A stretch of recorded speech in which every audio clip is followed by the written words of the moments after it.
This is the Cyprus News Digest with Rosie Haralambous.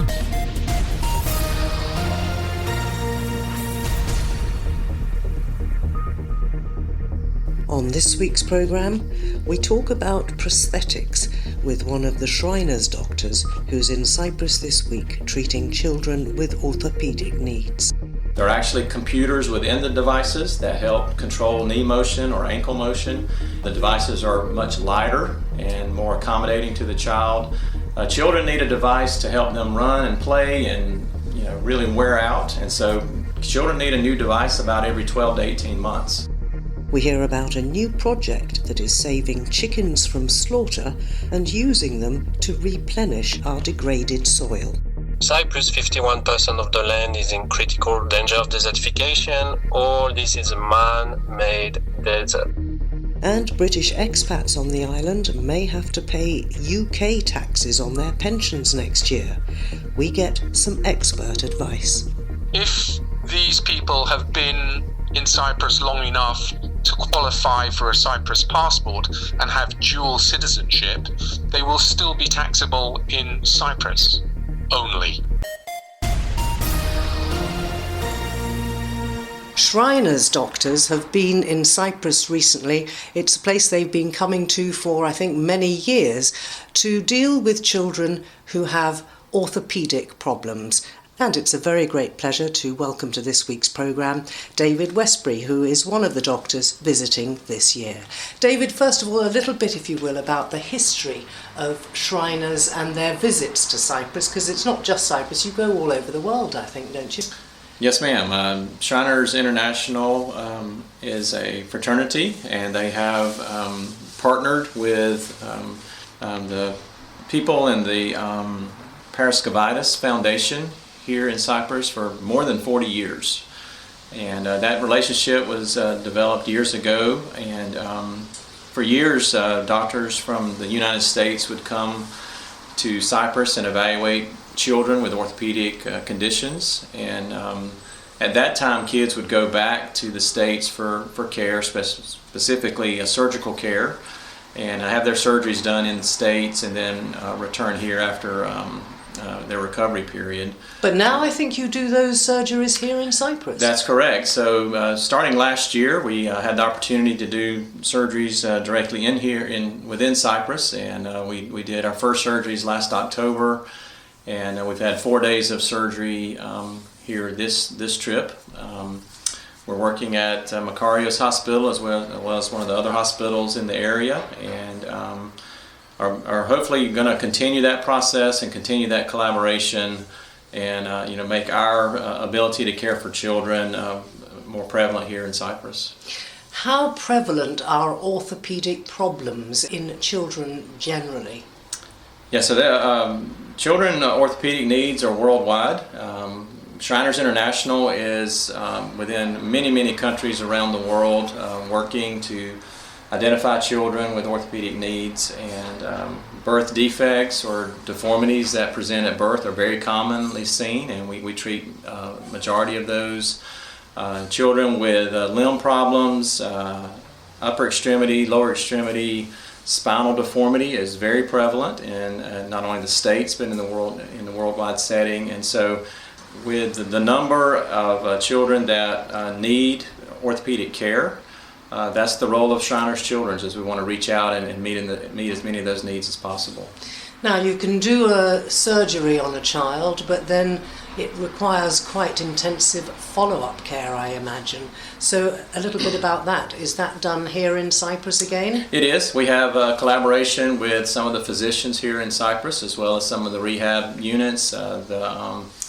A lot of what Shriners does is lower extremity correction procedures, and majority of those children need physical therapy postoperatively. They may need bracing, and we've developed partnerships and found individuals here in Cyprus that can help provide that after we go back home. We don't want to come here and do surgery and leave the child without care, and so it's important to have good follow-up for these children. And we plan to come back. We're coming right now twice a year, and we hope to continue that to check on these children.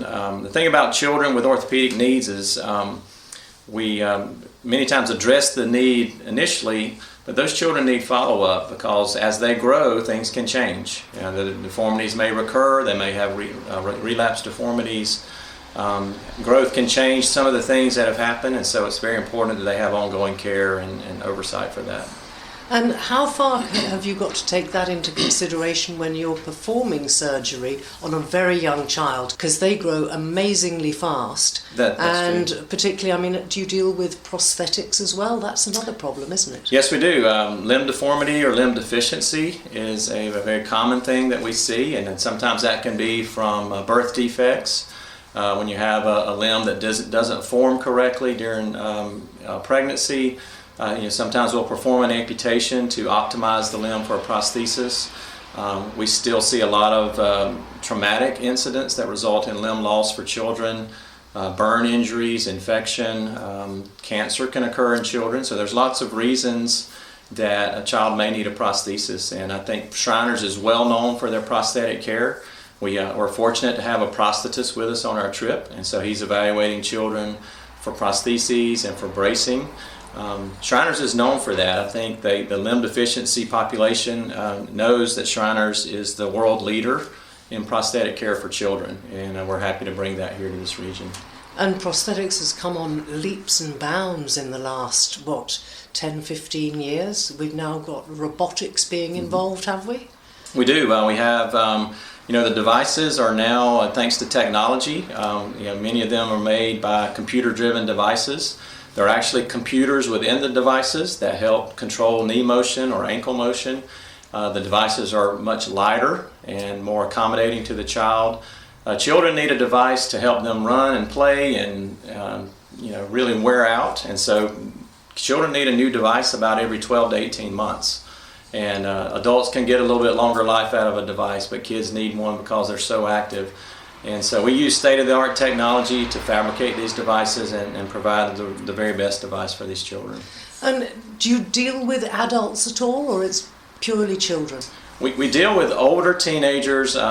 Typically when a child reaches 18, then we try to transition those children over to our adult providers and our adult colleagues.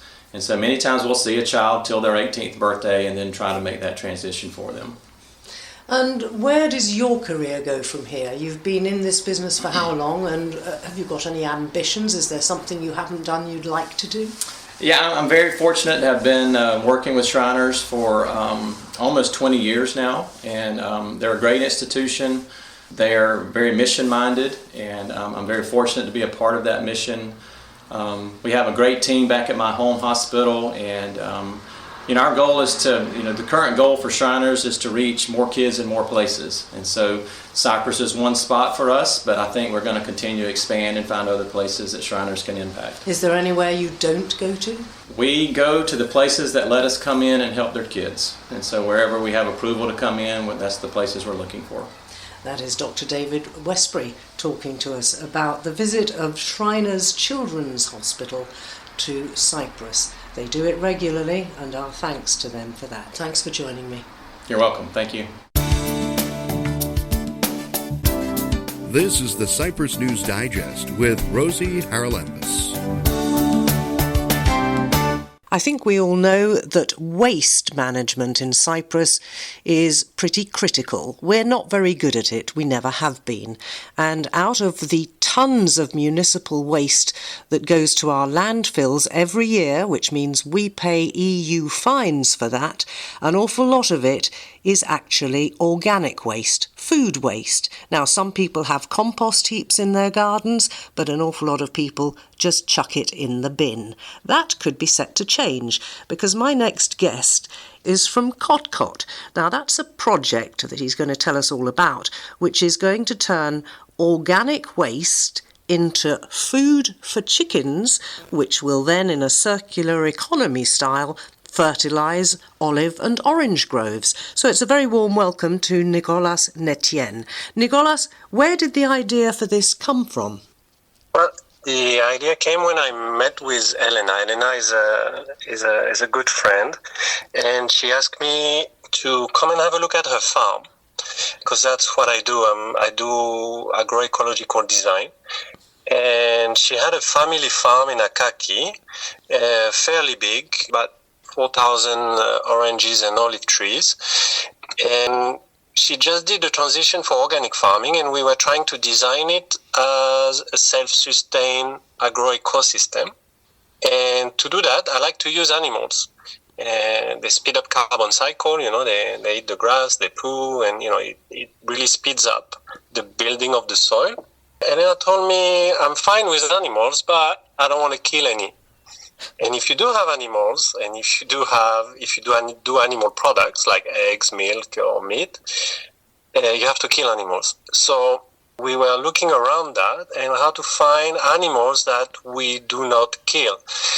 And if we don't do animal produce out of them, we cannot, buy food for them, because then, we'll be just losing money there.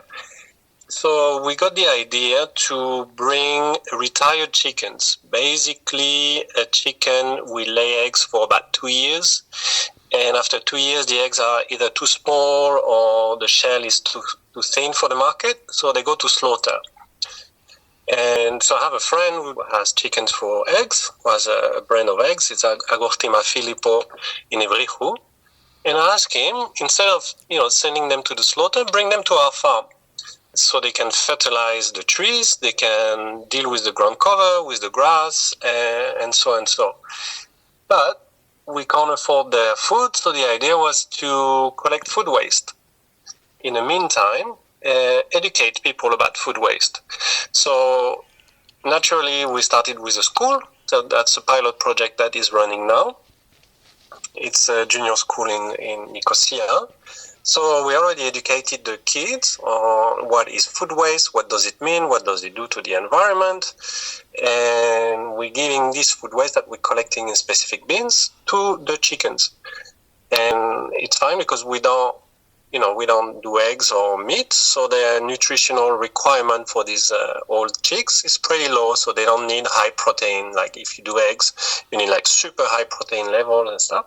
But because they're just retired and they move around the farm, the nutritional requirement is met by whatever they eat on the farm. There's already a lot of food, and the extra food from the food waste.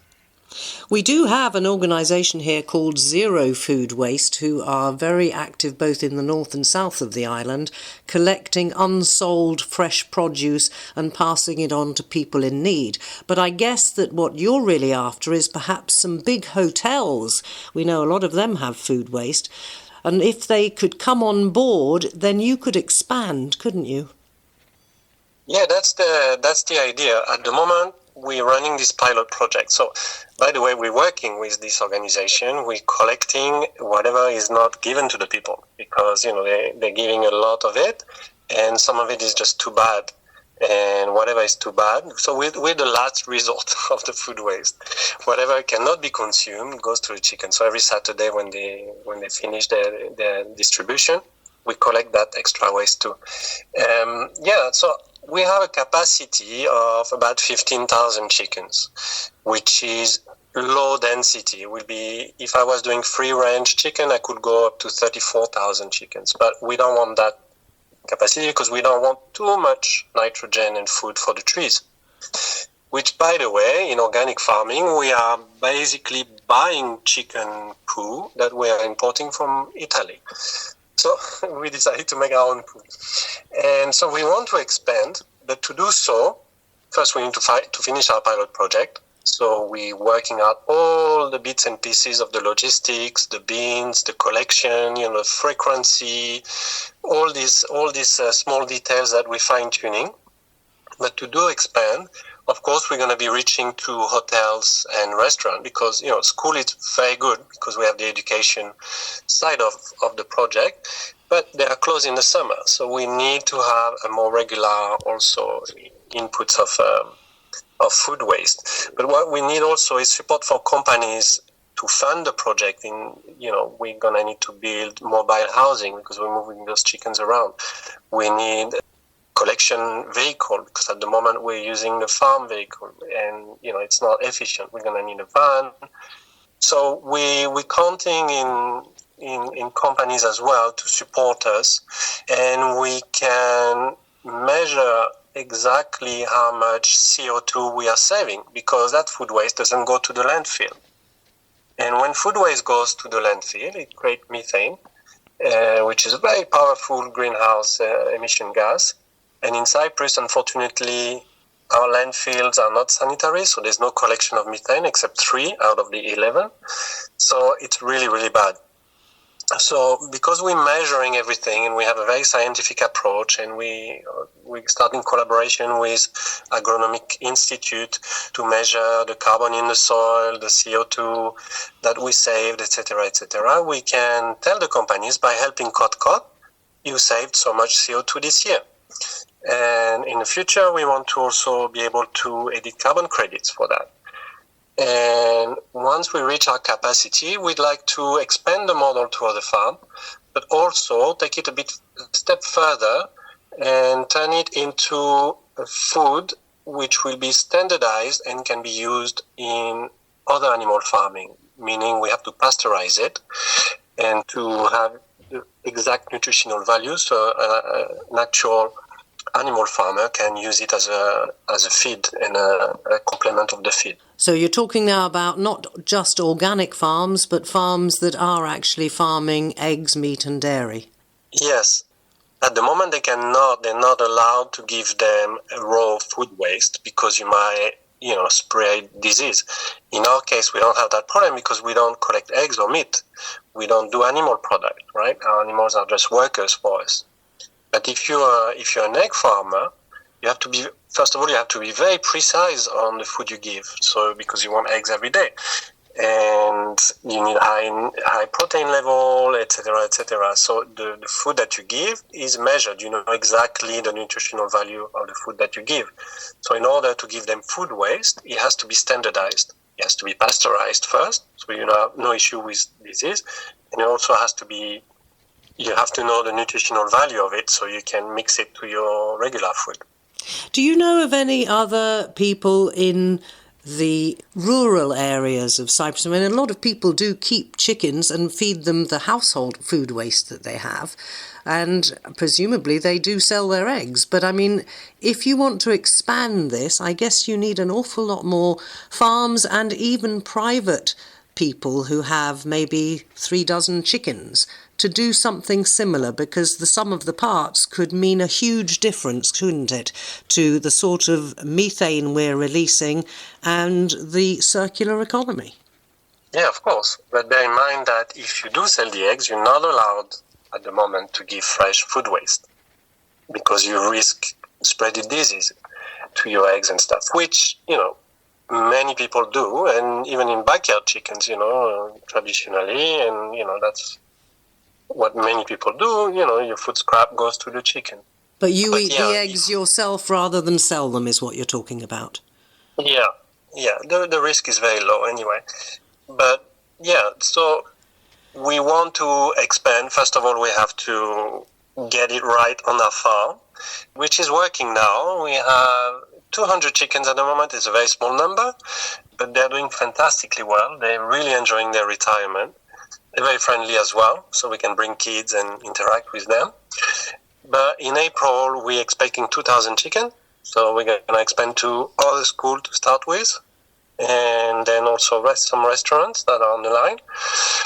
And we want to slowly reach those 15,000. But at the moment, our limiting factor really is funding, because yes, we do save on fertilizer, we do save on pest control, but it doesn't cover the cost of collecting and the mobile housing for the chickens and all that. So we do need funding, and in the future we might even charge collection. When the pay-as-you-throw system will start being effective in Cyprus, we will, we'll have the same prices more or less than the pay-as-you-throw. So people will be like a blank operation for them. So it's obviously on the up, and hopefully a lot of other people will adopt it. One thing we must discuss, and that is how this sort of initiative helps our soil, because the soil in Cyprus in many, many areas is terribly degraded, isn't it? And we rely on artificial fertilisers, which really are not doing the whole of the earth any good, are they? Well, that's my area of expertise, actually, soil biologist. Yes, when we do use chemical fertilizer, we are basically using salts, right? Salts of 3 elements most of the time, nitrogen, phosphorus, and potassium. So we're missing out on many other elements that the plant need. And when we do use salt, we slowly killing any life, any biology in the soil, and we effectively turning into a desert.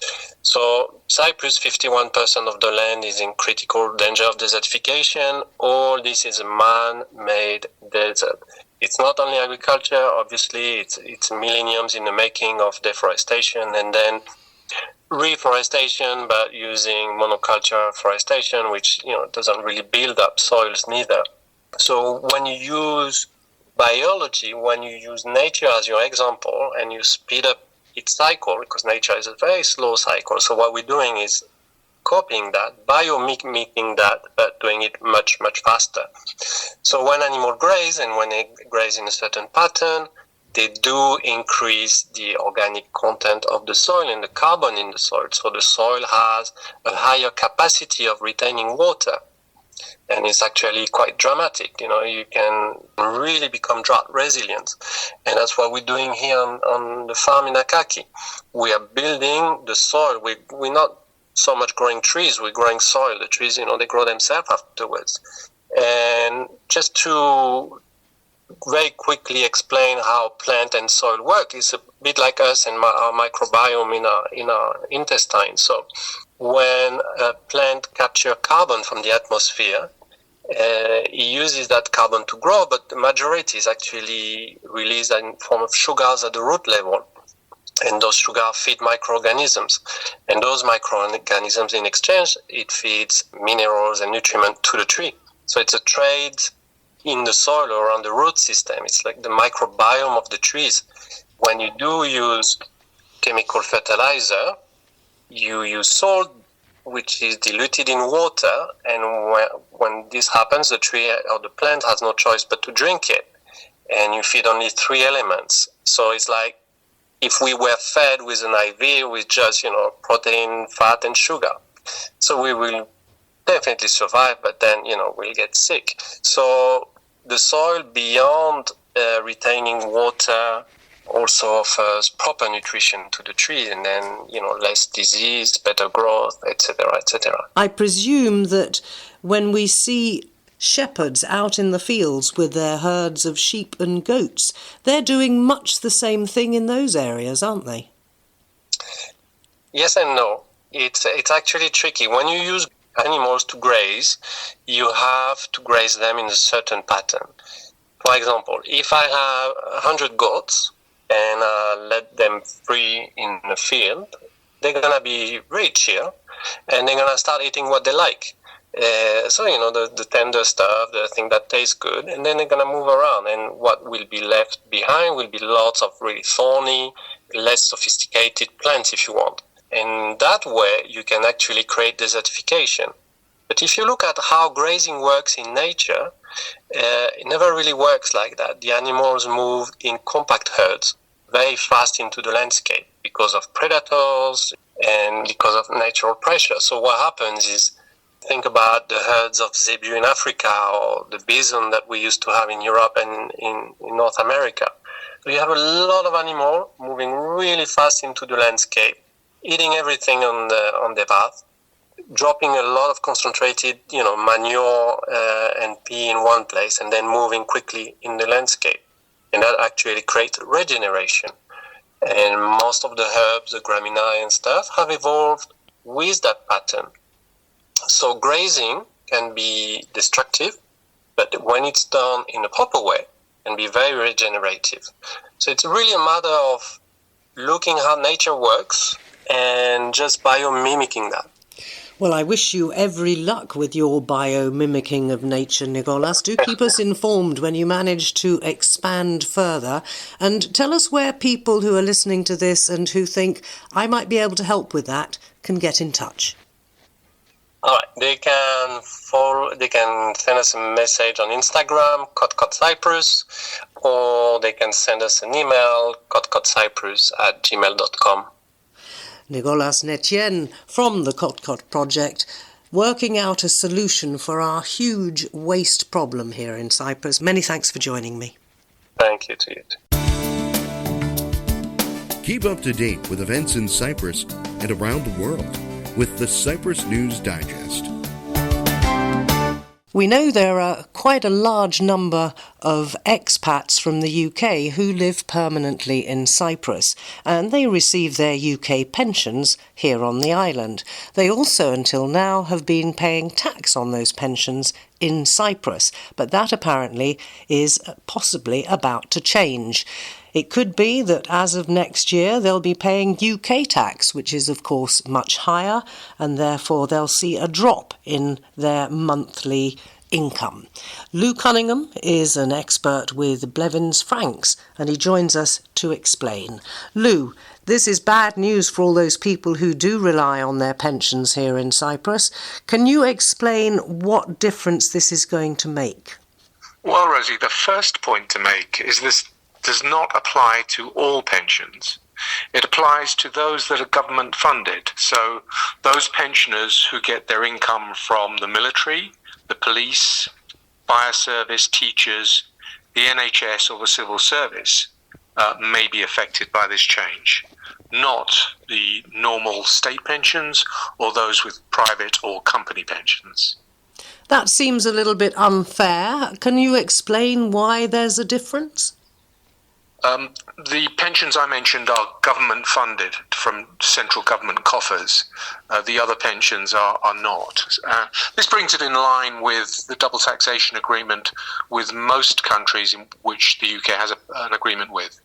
So what actual difference in terms of monies do you think it's going to make? I mean, is it a percentage, or are people actually going to see a quite considerable drop in their monthly income? Okay, so the way it will work, and this is from the 31st of December of this year, so it hasn't applied yet, but it will start effectively from the 1st of January. What will happen is if you, for instance, had a teacher's pension that right now is being taxed in Cyprus, and the maximum you would pay is 5%. In fact, if that pension was less than 19,500 euros, you would pay nothing. But the maximum you would pay, if it was quite large, would be 5%.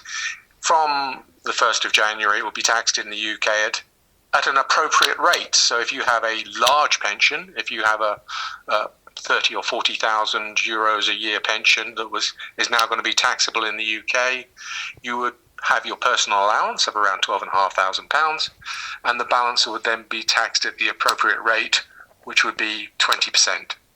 So it is going to make quite a big difference to the people that you've just mentioned who have those government pensions. Larger government pensions, yes. When you say larger, does that mean that in actual fact it's not going to impact so many people? Well, the reason I say larger is in the UK you still have a personal allowance which will be applicable to this government pension. So if you had a pension in the UK of £10,000, a relatively small teacher's pension, for instance, then you would pay no tax in the UK either.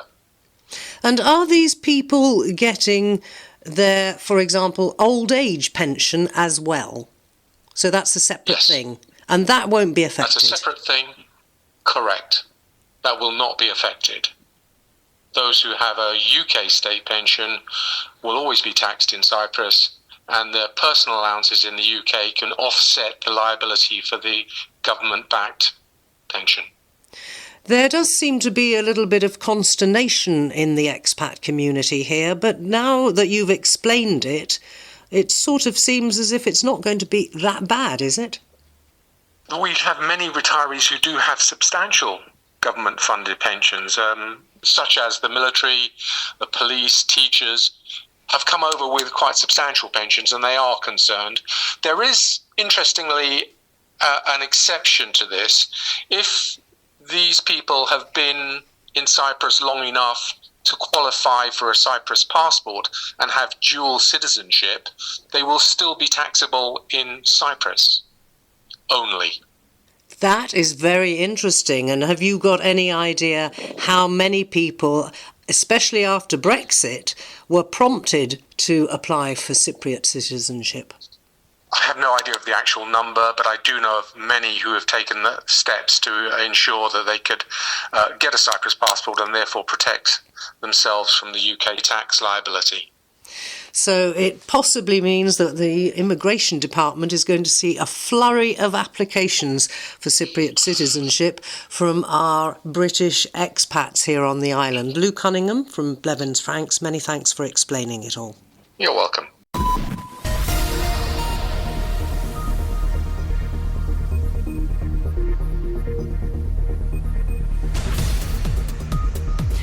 Well, that about wraps up this edition of the Cyprus News Digest. Many thanks for your company. Hope you'll join me next week. Till we meet again, take care and God bless. Bye-bye now.